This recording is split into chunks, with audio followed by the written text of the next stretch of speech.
தமிழ் உறவுகள் அனைவருக்கும் வணக்கம். ஃப்ரெண்ட்ஸ் எல்லாரும் எப்படி இருக்கீங்க? எல்லோருமே ரொம்ப நலமா இருப்பீங்க அப்படின்னு நான் நம்புறேன். அனைவருக்கும் இனிய ஆங்கில புத்தாண்டு நல்வாழ்த்துக்கள். இது அடிப்படை நைட்டி தையல் பயிற்சி அந்த வீடியோவோட 2ஆம் நாள் பாகம். இந்த அடிப்படை தையல் பயிற்சியோட முதல் பாகத்தை இப்போ வரைக்கும் நீங்க பார்க்காட்டி மேல கார்ட்ல கீழே டிஸ்கிரிப்ஷன்ல லிங்க் கொடுத்துருக்கேன். அதை பார்த்துட்டு இந்த வீடியோ பாருங்க. மேலும் நல்ல முக்கியமான விஷயங்கள் எல்லாமே அதுலயும் தெரிஞ்சுட்டு அது மூலியமா அதோட தொடர்ச்சியா இந்த வீடியோ உங்களுக்கு அமையும் அப்படிங்கிறத சொல்ல வரேன். மேலும் அந்த வீடியோல பாத்தீங்கன்னா எப்படி நெக்லைன் சரியான முறையில் வரைஞ்சு வெட்டுறது, பைப்பிங் வெட்டுறது அண்ட் ஆல்சோ பாக்கெட் எப்படி வெட்டுறது அப்படிங்கறத சொல்லியிருப்பேன். ஸோ இந்த வீடியோல அன்னைக்கு வெட்டின அந்த பைப்பிங், த்ரெட் பைப்பிங் எப்படி சரியான முறையில் தைக்கிறது, நெக்லைனை எப்படி சரியான முறையில் வடிவமைச்சு அது த்ரெட் பைப்பிங் சரியான முறையில் கொடுத்து எப்படி அந்த டிசைன் பண்றது, நெக் டிசைன் பண்றது அப்படிங்கிறத இந்த வீடியோல நான் முழுமையா சொல்லியிருக்கேன். இந்த வீடியோவை ஆரம்பத்துல இருந்து முடிவு வரைக்கும் பொறுமையா நிதானமா பாருங்க. நீங்க தைக்க மட்டுமே தெரிஞ்சா போதும். இந்த வீடியோ பார்க்கும் பட்சத்துல நீங்க அழகா இதே போல டிசைன் செய்ய முடியும். ஓகேங்களா? நீங்க பார்த்துட்டு இருக்கிறது மை ட்ரெண்ட் ஆஃப் ஸ்டிச். நான் உங்கள் நண்பன் MSR. வாங்க இன்னைக்கு வீடியோக்குள்ள போலாம்.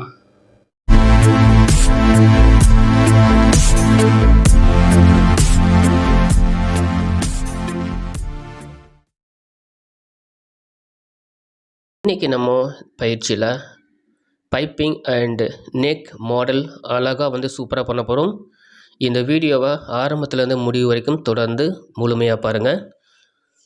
நான் ஏற்கனவே சொன்னது போல் 1 அல்லது 1.25 இன்ச்சில் பைப்பிங் துணி வெட்டணும் அப்படின்னு சொல்லியிருந்தேன் இல்லையா? ஸோ அன்றைக்கி நான் உங்கள் முன்னாடி வெட்டி காட்டியிருந்தேன். பாருங்கள், இதை கிராஸ் பிடிக்கும்போது ரெண்டையும் கார்னரையும் மடித்து போட்டு ஒரு கார்னரில் ஆரம்பித்து இன்னொரு கார்னரில் முடிக்கணும். பாருங்கள், இந்த பொசிஷனில் வீடியோவை நல்லா தெளிவாக தெரிஞ்சுக்கணும் அப்படின்னு நினச்சிக்கிறவங்க இதை நல்லா ஜூம் பண்ணி பார்த்துக்கலாம். யூடியூப்பில் வீடியோ ஜூமிங் ஆப்ஷன் எப்போயோ வந்துருச்சு. ஜூம் ஆப்ஷன் பயன்படுத்தி பாருங்கள், அதை நேர் ஆப்போசிட் சைடில் மடித்து போட்டிருக்கேன். ஸோ மடித்து போட்டு திரும்பவும் இன்னொரு கார்னர் வரக்கூடியதை பாருங்கள். இந்த மாதிரி இருக்கும். இந்த கார்னர் இந்த மாதிரி பாருங்கள், வி மாதிரி ஸ்டார்ட் ஆகுது பார்த்தீங்களா?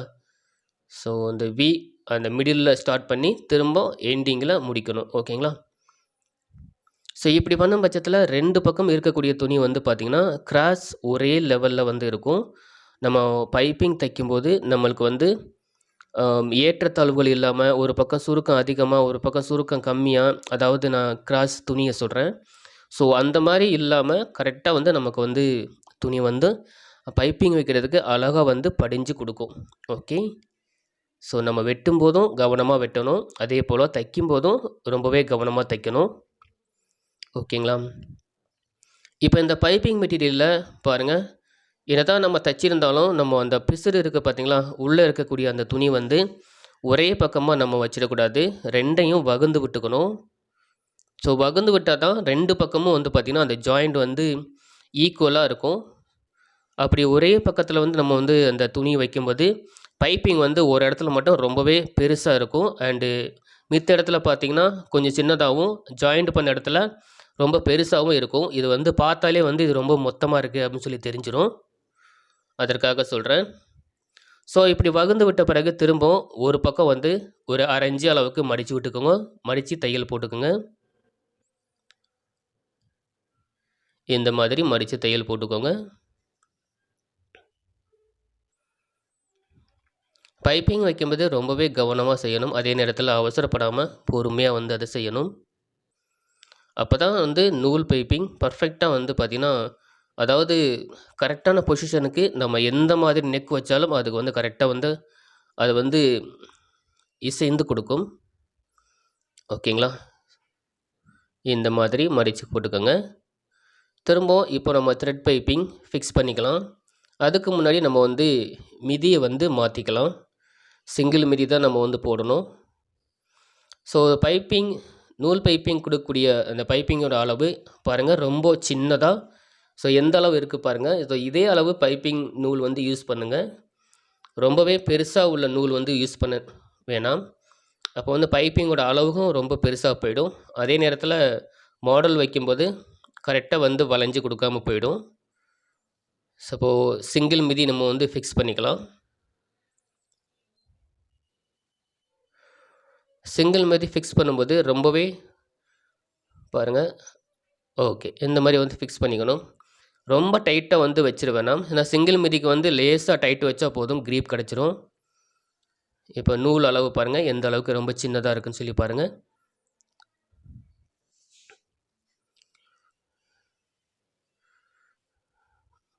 கொஞ்சம் நம்ம வந்து பைப்பிங் அளவுக்கு எந்த அளவுக்கு வந்து நூல் வேணுமோ அந்த அளவுக்கு நூல் வந்து நம்ம நல்லா எடுத்து விட்டுக்கலாம். எடுத்து விட்டுட்டு பாருங்கள், இப்படி இன்னொரு பக்கம் மடிக்காமல் இருக்கு இல்லையா, ஸோ அதில் திரும்பவும் மடிச்சுக்கலாம். நூல் பைப்பிங் தைக்கும்போது கொஞ்சம் நூல் வந்து வெளியே வந்து இருக்கணும். நம்ம வந்து கரெக்டாக வந்து அளவு நூல் வந்து வச்சு தைச்சோம்னா ஸோ அதுவே வந்து பார்த்திங்கன்னா ஒரு மிஸ்டேக்கன் ஆகிடும். பாருங்கள் எவ்வளவு அழகாக நெருக்கமாக வந்து தையல் போடணும். சிங்கிள் மிதி அதுக்காகத்தான் நம்ம மாட்டியிருக்கோம். இந்த மாதிரி வந்து நம்ம தைக்கும்போது நம்ம எம்மிங் பீஸ் அந்த கிராஸ் பீஸ் இருக்குது பார்த்தீங்களா, அதை வந்து இழுத்துறக்கூடாது.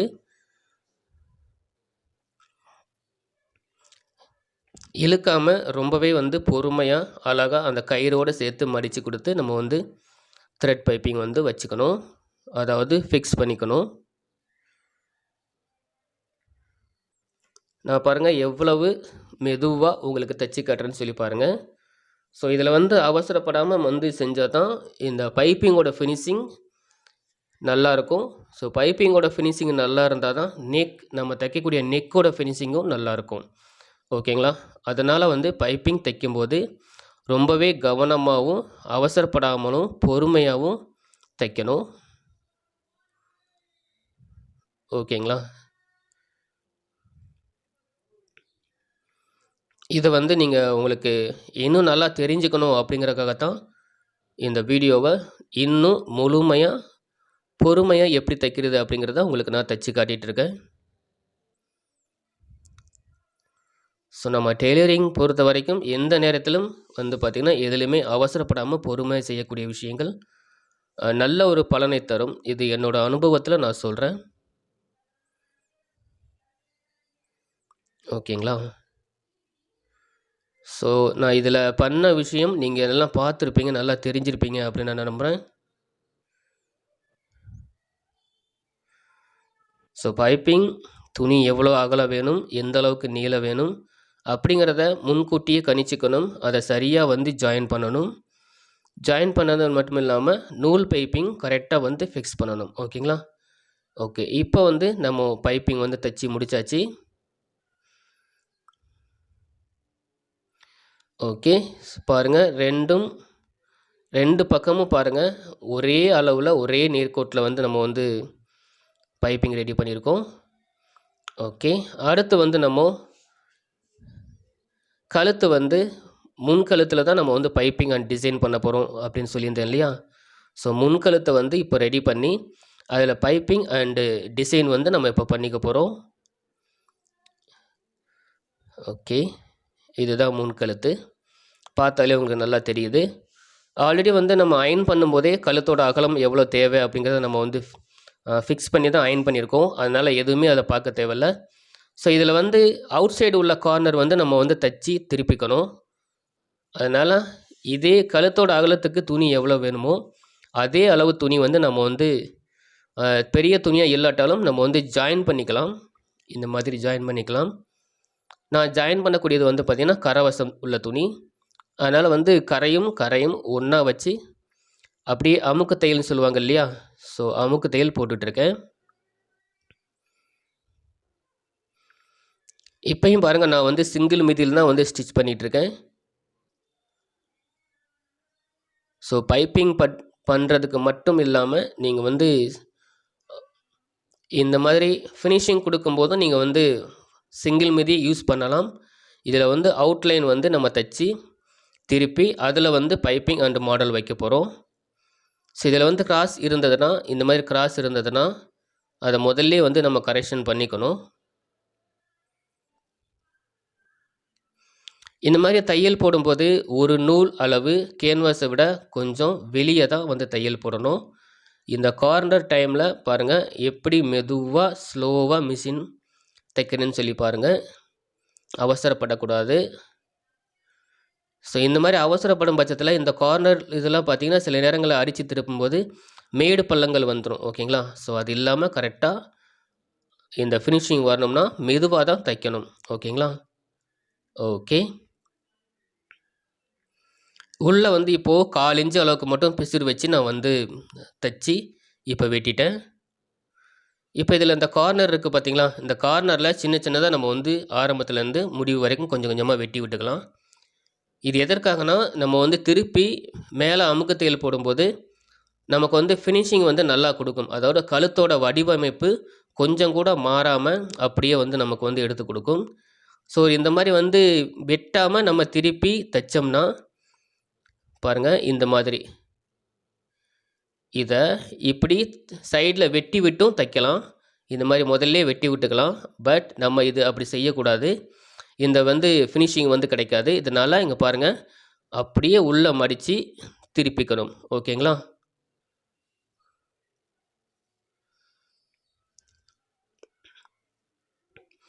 இப்படி திருப்பி விட்டுக்கிட்டு கை உள்ளே விட்டுட்டு அந்த கார்னர் இதெல்லாம் இருக்குது பார்த்தீங்களா? ஸோ அந்த இடத்துலலாம் வந்து நல்லா அந்த ஃபினிஷிங் அதாவது அந்த உள்ள பிசுறெல்லாம் வெளியே வர்ற மாதிரி கரெக்டாக அந்த வடிவமைப்பு வர்ற மாதிரி நம்ம வந்து ப்ரெஸ் பண்ணி விட்டுக்கணும். பாருங்கள் இந்த மாதிரி. ஸோ வந்து நான் என்ன சொல்லியிருந்தேன், முன்பக்கம் வந்து அந்த உள் பக்கம் வந்து வெட்டாமல் விட்டுருந்தோம்னா இப்படி திருப்பி இந்த மாதிரி தையல் போடும்போது ஒரு பக்கம் கழுத்து வந்து இழுத்துட்டு போயிடும். ஸோ அதனால் வந்து ஃபினிஷிங் கிடைக்காது. ஓகேங்களா? பட் இதில் ஒரு பக்கம் வந்து பார்த்திங்கன்னா இந்த துணி ரெண்டும் ஒன்று போல் தான் இருந்த மாதிரி இருக்கும். பட் ஒன்று வந்து நம்ம ஜாயின் பண்ணியிருக்கோம், அடித்து வந்து கார்னர் உள்ள பக்கமாக திருப்பியிருக்கோம். இன்னொன்றில் வந்து நம்ம வந்து கேன்வாஸ் வந்து வெட்டியிருக்கோம். ஓகேங்களா? ஸோ இப்போ வந்து கார்னரில் நம்ம வந்து பைப்பிங் கொடுத்துக்கலாம். ஓகேங்களா? இந்த பைப்பிங் வைக்கக்கூடியது மேல் பக்கம், அதாவது கேன்வாஸ் ஒட்டியிருக்கோம் பார்த்தீங்களா, அந்த துணியில் தான். அதுதான் மேல் பக்கம். அது மேலே வச்சு இப்போ பைப்பிங் வந்து நான் ஃபிக்ஸ் பண்ணிகிட்ருக்கேன். இப்போ பைப்பிங் ஃபிக்ஸ் பண்ணும்போதும் வந்து பாருங்கள் கரெக்டாக அந்த கார்னர் வர இடத்துல அவசரமே படாமல் எவ்வளவு மெதுவாக தைக்கிறேன்னு சொல்லி பாருங்கள். அவசரமே படக்கூடாது. கரெக்டாக பைப்பிங்னால் அந்த பைப்பிங் அளவு தான் வெளியே தெரியணும். அதை தவிர்த்து வேறு எதுவுமே வந்து பிசுறு இது எதுவுமே வந்து வெளியே தெரியக்கூடாது. ஸோ நம்ம தைக்கும் போதே வந்து பார்த்திங்கன்னா அந்த ஃபினிஷிங் கிரேட் ஃபினிஷிங் சொல்லுவாங்க இல்லையா, அது வந்து நம்ம செய்யக்கூடிய விதத்திலேயே வந்து பார்த்திங்கன்னா ஃபினிஷிங் வந்து கண்டிப்பாக கிடைக்கும். ஸோ நான் சொல்லக்கூடிய ஒவ்வொரு விஷயமும் கவனமாக நீங்கள் கேட்கும் பட்சத்தில் நீங்கள் தைக்கிற எதுவாக இருந்தாலும் அதை வந்து நீங்கள் நீட்டாக, அதாவது ஒவ்வொன்றும் நீங்கள் அயன் பண்ணி தைச்சி எந்த மாதிரி ஃபினிஷிங் வருமோ ஸோ அந்த ஃபினிஷிங் வந்து நீங்கள் வந்து கொண்டு வரலாம். ஓகேங்களா? ஸோ இந்த மாதிரி இப்போ இதை நம்ம தைச்சிட்டோம். ஓகேங்களா? இந்த மாதிரி தான் நம்ம வந்து ஃபினிஷிங் கொடுக்கணும். ஓகே. அடுத்து வந்து நம்ம என்ன பண்ணுறோன்னா இந்த டிசைனுக்கு தேவையான சமோசா 2 கலர்லேயும் வந்து நம்ம வந்து வெட்டிக்கிறோம். ஓகேங்களா? ஸோ வெட்டி நம்ம வந்து கழுத்தோட ரவுண்ட்லேயும் அண்ட் ஆல்சோ கழுத்துக்கு கீழே வரக்கூடிய அந்த பட்டி நான் சொல்லியிருந்தேன் இல்லையா, நம்ம அயன் பண்ணி காட்டணும் ஃபஸ்ட்டு பாகத்தில் வந்து நீங்கள் பார்த்துருப்பீங்க. ஸோ அதுக்கும் வந்து பைப்பிங் அண்டு சமோசா வச்சுக்க போகிறோம். உண்மையிலே இந்த மாடல் ரொம்பவே எல்லாருக்கும் பிடிக்கிற மாதிரி இருக்க போது கவனமாக பாருங்கள். ஓகேங்களா? நான் ஏற்கனவே சொன்ன மாதிரி இந்த சில்க் காட்டன் மெட்டீரியல் கொஞ்சம் ரொம்பவே சாஃப்டாக இருக்கிறதுனால வந்து இந்த மாதிரி வளைஞ்சிக்கிட்டே வருது. ஸோ இருந்தாலும் அதை வந்து நம்ம சரி பண்ணி இதில் வந்து வெட்டிக்கணும். ஸோ இந்த சமோசாவுக்கு நான் அளவு கொடுக்கக்கூடிய துணி வந்து பார்த்திங்கன்னா 2 இன்ச்சு அகலம் நான் துணி வந்து கொடுக்குறேன். 2 இன்ச்சு அகலம் ஒரே மாதிரி மார்க் பண்ணி வெட்டிக்கலாம். ஒரு தடவை வெட்டின அந்த மெட்டீரியலையே திரும்பவும் நம்ம எடுத்து போட்டு வெட்டிக்கணும். 2 இன்ச்சு அகலம் கரெக்டாக இருக்குது இல்லையா? ஸோ ஒரு தடவை வெட்டிட்டு அதையே எடுத்து போட்டு திரும்பவும் வந்து வெட்டிக்கணும். நம்ம ஒவ்வொன்றுக்கும் வந்து அளவு வச்சிட்டு இருக்க தேவையில்லை. இந்த மாதிரி ஒரு பீஸ் மட்டும் வெட்டிட்டோம்னா ஸோ திரும்பவும் அதையே வந்து நம்ம வந்து ஆஸ் போடுவோம் சொல்லுவீங்க இல்லையா, ஸோ அந்த மாதிரி வந்து எடுத்து போட்டு ஆஸ் பண்ணிக்கலாம். ஓகே. ஸோ நம்ம சமோசா வைக்கிறதுக்கு தேவையானது கொஞ்சம் அதிகமாக இருந்தாலும் பரவாயில்ல, நம்ம தேவையான அளவு முதல்ல வெட்டிக்கலாம். ஸோ டிசைனுக்கு போக மீதி இருந்தால் இருந்துட்டு போகட்டும், நோ ப்ராப்ளம். ஓகேங்களா? ஸோ இப்போ வந்து 2 இன்ச்சு அளவுக்கு துணி வெட்டிட்டேன் இல்லையா? ஸோ இப்போது இந்த சிகப்பு கலர்லேயும் இதே அளவு நம்ம வந்து துணி வந்து, அதாவது 2 இன்ச்சு அகலத்துக்கு துணி வந்து வெட்டிக்கலாம். ஸோ இதில் வந்து சமோசாக்கு இதில் வந்து நம்ம நேர் பகுதியில் வந்து துணி வந்து வெட்டணும். நம்ம வந்து பைப்பிங்க்கு கிராஸில் துணி போட்டிருந்தோம். அது இல்லாமல் இது சமோசா வைக்க போகிறோம் அப்படிங்கிறனால இதுக்கு வந்து நேரில் தான் வந்து துணி போடணும். இழுத்தா வரக்கூடாது. பாருங்கள், இதுலேயும் நம்ம வந்து 2 இன்ச்சுக்கு அகலம் வச்சு நான் வந்து துணி வெட்டியிருக்கேன். ஓகேங்களா, 2 இன்ச்சு அகலம். இதையும் நான் ஏற்கனவே சொன்ன மாதிரி இங்கே பாருங்கள், ஒரே ஒரு ஆஸ் வெட்டிட்டு திரும்பவும் அதை அப்படியே எடுத்து போட்டு மேலே போட்டு அப்படியே இன்னொரு ஆஸ் நம்ம வந்து வெட்டிக்கணும். ஓகேங்களா, இந்த மாதிரி தான். ஓகே, அழகாக வந்து வெட்டிட்டோம். இது துணி வந்து ரொம்பவே கம்மியாக தான் இருக்குது அப்படிங்கிறனால ஓகே, இன்னொரு பாகமும் 2 இன்ச்சு அகலம். ஓகேங்களா, இந்த 2 இன்ச்சு அகலம் அப்படி வைக்கும்போது நமக்கு வந்து அந்த சமோசாவோட அளவு வந்து ஒரு 1/2 இன்ச்சு அளவுக்கு வந்து நமக்கு வந்து ஃபினிஷிங் லாஸ்ட்டில் வந்து ஃபினிஷிங் ஸ்டேஜ் வந்து நமக்கு கிடைக்கும். இந்த மாதிரி வந்து வெட்டிக்கலாம்.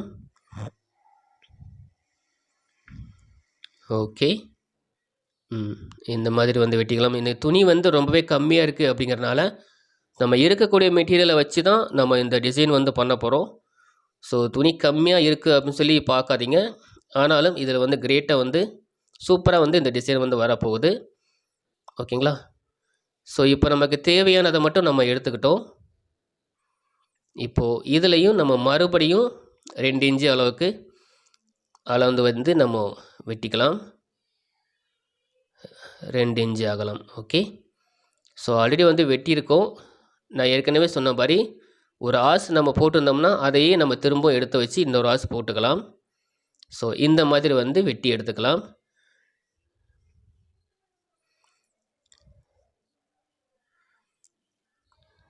ஓகே, இப்போ நம்ம தேவையான அளவுக்கு வந்து துணி வந்து நம்ம வந்து வெட்டிட்டோம். அடுத்து வந்து நம்ம சமோசா ரெடி பண்ணிக்கலாம். ஓகேங்களா,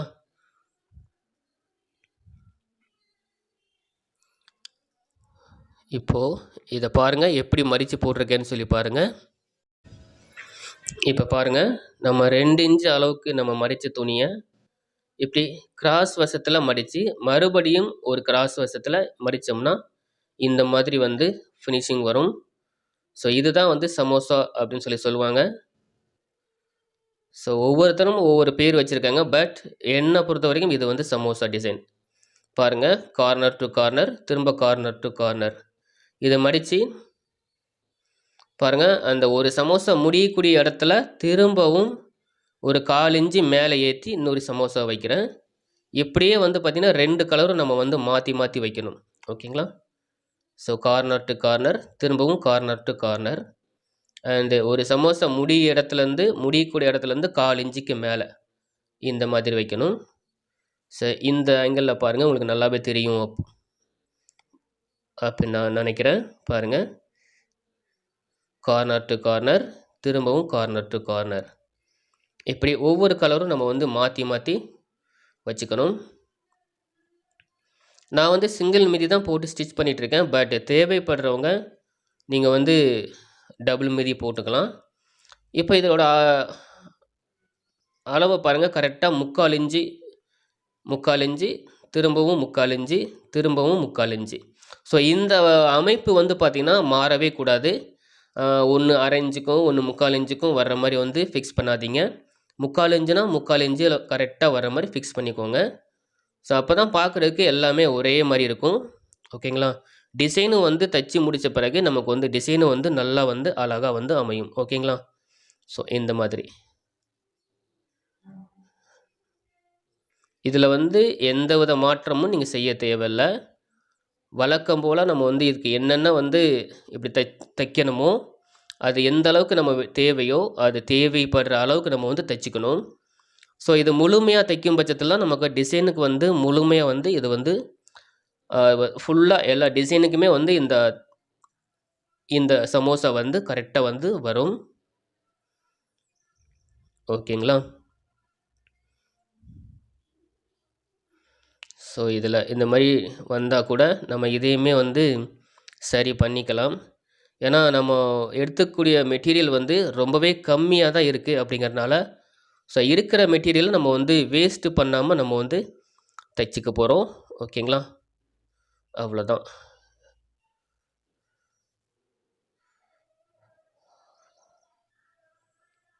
இதை வந்து முழுமையாக வந்து தைச்சிக்கலாம்.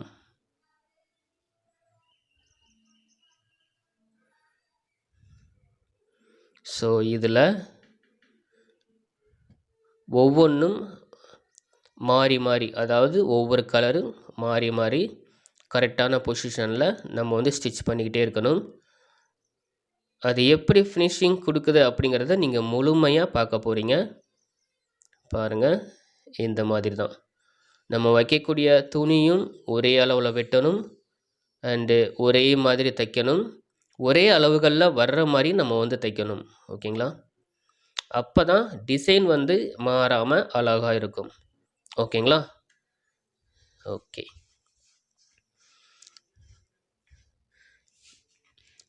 இப்போ வந்து இந்த டிசைனை நம்ம ரெட் கலர் எந்த அளவுக்கு வந்து மெட்டீரியல் இருக்கோ ஸோ அந்த அளவுக்கு வந்து நம்ம வந்து தைச்சிக்கலாம்.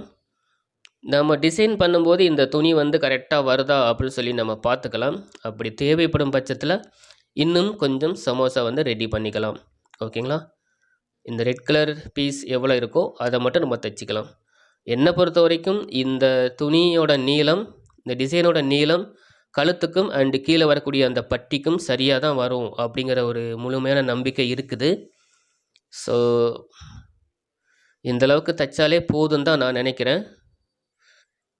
இதை தைச்சி முடிக்கும்போது அட்லீஸ்ட் ஒரு 1/2 மீட்டர்லேருந்து 3/4 மீட்டர் வரைக்கும் வந்து இதோட நீளம் வேணும். ஸோ அப்படி இருந்தால் தான் வந்து இந்த டிசைனுக்கு வந்து கரெக்டாக வந்து அமையும். நம்ம தைக்கக்கூடிய இந்த சமோசாவோட நீளம் ஒரு 1/2 மீட்டர்லேருந்து 3/4 மீட்டர் வரைக்கும் கண்டிப்பாக வேணும். ஸோ இதை தைக்கிறவங்க, இந்த டிசைன் தைக்கிறவங்க அந்த அளவுக்கு வந்து வருதா அப்படின்னு சொல்லி நீங்கள் வந்து பார்த்துக்கோங்க. ஸோ அப்படி வரும் பட்சத்தில் கண்டிப்பாக இந்த டிசைனுக்கு வந்து முழுமையாக இந்த சமோசா வந்து அமையும். ஓகேங்களா? ஓகே. இப்போ வந்து நம்ம இதை முழுமையாக தைச்சாச்சு. நான் ஏற்கனவே சொன்ன மாதிரி இது வந்து பாருங்கள், 1/2 மீட்டர்லேருந்து 3/4 மீட்டருக்கும் கொஞ்சம் தான் கம்மியாக இருக்குது. ஸோ அது வந்து டேப் வச்சு நான் அளந்து காட்டலை, இருந்தாலும் ஒரு கெஸ்ஸிங்கில் சொல்கிறேன். ஸோ இதில் வந்து நமக்கு உள்ள பிடிச்சிருக்கக்கூடிய துணி வந்து 1/2 இன்ச்சு வரைக்கும் இருக்குது இல்லையா? நமக்கு இவ்வளோ வந்து பிசிறு தேவையில்லை. நமக்கு வந்து ஒரு 1/4 இன்ச்சு அளவுக்கு மட்டும் பிசிறு இருந்தால் போதும். ஸோ அதனால் வந்து இந்த 1/4 இன்ச்சு அளவுக்கு மட்டும் நான் வந்து பிசிறு வச்சுட்டு மீதியை வந்து நான் வந்து வெட்டி விட்டுக்கிறேன். ஓகேங்களா? ஸோ இப்படி வெட்டி விடும்போது நம்ம கழுத்து ஃபிக்ஸ் பண்ணும்போது, நம்ம டிசைன் தைக்கும்போது அந்த இடத்துல வந்து ரொம்பவே மொத்தமாக இல்லாமல் இந்த டிசைன் வந்து நல்லா அழகாக வந்து வரும். ஓகேங்களா? இது பாருங்கள், எவ்வளோ மெதுவாக தான் உங்களுக்கு வெட்டி காட்டுறேன். ஸோ அவசரப்படாமல் வந்து வெட்டணும். ஸோ வெட்டி முடித்த பிறகு அதோட ஃபினிஷிங் எப்படி இருக்குது பாருங்கள். அண்ட் ஆல்சோ தைக்கும் போதும் இதோட ஃபினிஷிங் எப்படி இருக்குன்னு சொல்லி நீங்கள் பாருங்கள். அழகாக வந்து வரப்போகுது. நான் வந்து உங்களுக்கு வந்து இப்போது தைச்சி காட்டிகிட்டு இருக்கிறது பூவாக போட்டிருந்த அந்த நைட்டிக்கும் இந்த மாதிரி மாடல் பண்ணலாம் அப்படிங்கிறது தான் ஒரு முக்கியமான விஷயமே. ஸோ இதை வந்து நீங்கள் பிளைன் மெட்டீரியலுக்கும் வந்து நீங்கள் யூஸ் பண்ணலாம். ஓகேங்களா? பூ போட்ட டிசைனுக்கும் நீங்கள் வந்து இந்த டிசைன் உங்களுக்கு நல்லாயிருக்கும். ஓகேங்களா? ஸோ இந்த மாதிரி வந்து வெட்டிக்கணும். கரெக்டாக உள்ளே பிடிக்கிறதுக்கு பிடிமானத்துக்கு உண்டான அளவு 1/4 இன்ச்சு மட்டும் துணி இருந்தால் போதும். அதை விட அதிகமாக தேவையில்லை. இப்போ வந்து நம்ம இதை நெக்கில் வந்து ஃபிக்ஸ் பண்ணிக்கலாம். ஓகேங்களா? நெக்லையும் அண்ட் ஆல்சோ கீழே வரக்கூடிய பட்டியிலையும் நம்ம வந்து ஃபிக்ஸ் பண்ணிக்கலாம். ஓகே. பட் இப்போயும் வந்து பாருங்கள், நான் வந்து சிங்கிள் மிதி தான் நான் போட்டிருக்கேன். தேவைப்படுறவங்க, இது எதுக்காக நான் சிங்கிள் மிதி போட்டிருக்கேன்னா, இந்த ஸ்டேஜ் வரும்போது கண்டிப்பாக சிங்கிள் மிதி தான் போடணும். ஏன்னா ஆல்ரெடி வந்து நம்ம இதில் பைப்பிங் வச்சு தைச்சிருக்கோம் இல்லையா? ஸோ அதில் வந்து நமக்கு வந்து எந்த விதமான டேமேஜோ, தைக்கும்போது டேமேஜோ எந்த மிஸ்டேக்கோ வரக்கூடாது. அதனால் வந்து இதுக்கு நம்ம சிங்கிள் மிதி போட்டுக்கிட்டால் உங்களுக்கு வந்து பார்த்திங்கன்னா தைக்கும்போது இன்னும் வந்து நல்லா கிரேட் ஃபினிஷிங் கிடைக்கும். ஓகேங்களா? ஸோ இதை வந்து அந்த பைப்பிங் வச்சுருக்கோம், அதுக்கு கீழே இந்த சமோசா டிசைன் இப்போ வச்சு நான் தைச்சிக்கிட்டு இருக்கேன். ஓகேங்களா? அந்த கார்னர் வரும்போது மட்டும் கொஞ்சம் கவனம், ஸ்லோவாக தான் தைக்கணும். ஓகேங்களா? அவசரப்படாமல் மெதுவாக நிறுத்தி நிதானமாக தைக்கணும். இப்போ பாருங்கள் இந்த சமோசாவோட ஃபினிஷிங் எவ்வளோ அழகாக கரெக்டாக ஒன்று போல் வருதுன்னு பார்த்தீங்களா? ஓகே.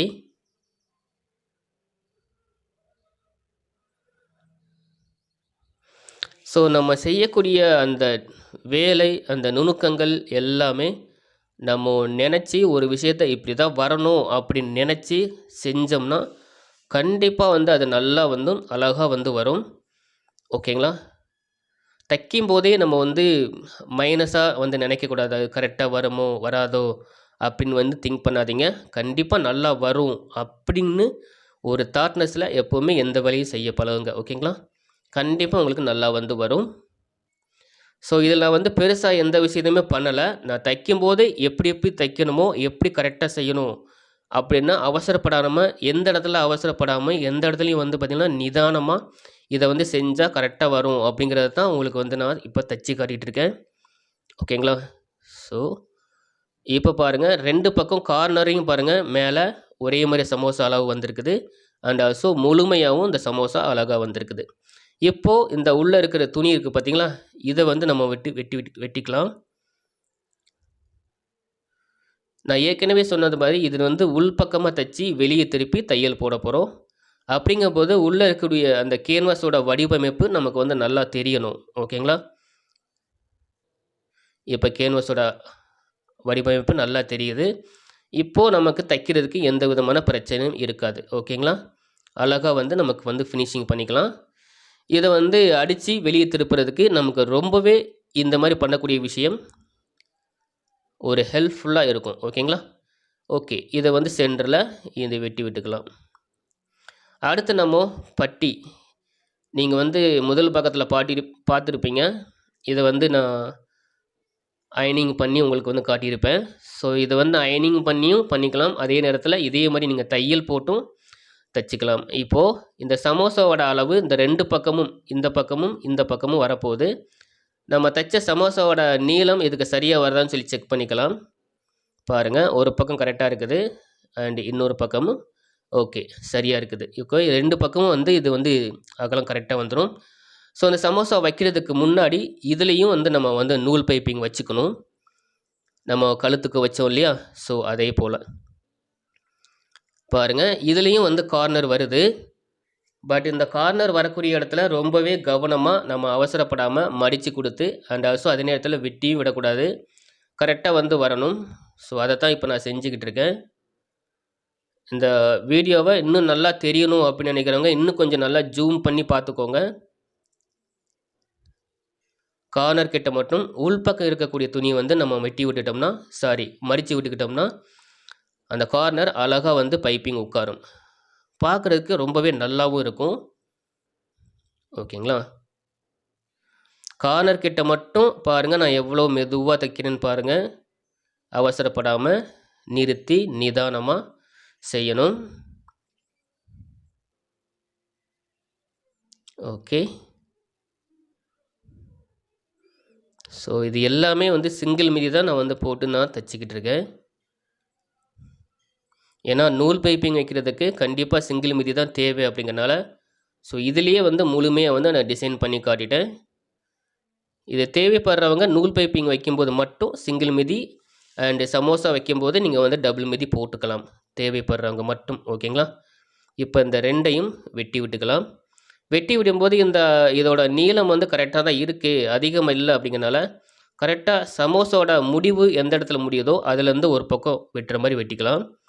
அப்போ தான் வந்து 2 பக்கத்துக்கும் வந்து பார்த்திங்கன்னா ஒரே மாதிரி இந்த சமோசாவோட இந்த டிசைனோட அமைப்பு கரெக்டாக வந்து அமையும். ஓகேங்களா?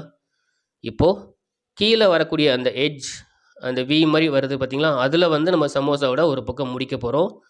முடிச்சுட்டு இன்னொரு பக்கமும் பாருங்கள் இந்த மாதிரி வி டைப்பில் ஒரே மாதிரி வரணும். இப்போ வந்து நம்ம வந்து தைச்சிக்கலாம். ஸோ இந்த வடிவமைப்பு தான் வரணும் அப்படின்னு நினச்சி தைச்சோம்னா கண்டிப்பாக அந்த வடிவமைப்பு கண்டிப்பாக வரும். ஓகேங்களா? ஓகே.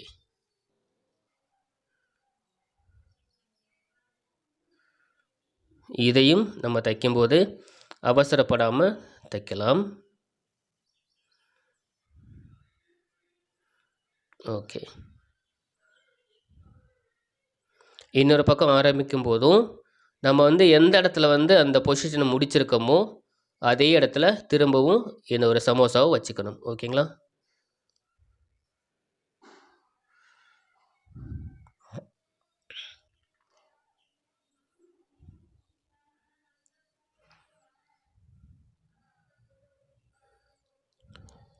ஓகே, பாருங்கள் எவ்வளோ அழகாக வந்து இந்த ஃபினிஷிங் வந்திருக்குன்னு பார்த்தீங்களா? ஸோ இந்த வீடியோவில் சொன்ன விஷயத்த நீங்கள் ஃபாலோ பண்ணுங்கள். அழகாக உங்களாலையும் வந்து பார்த்திங்கன்னா மாடல் நான் பண்ண மாதிரி நீங்கள் செய்ய முடியும்.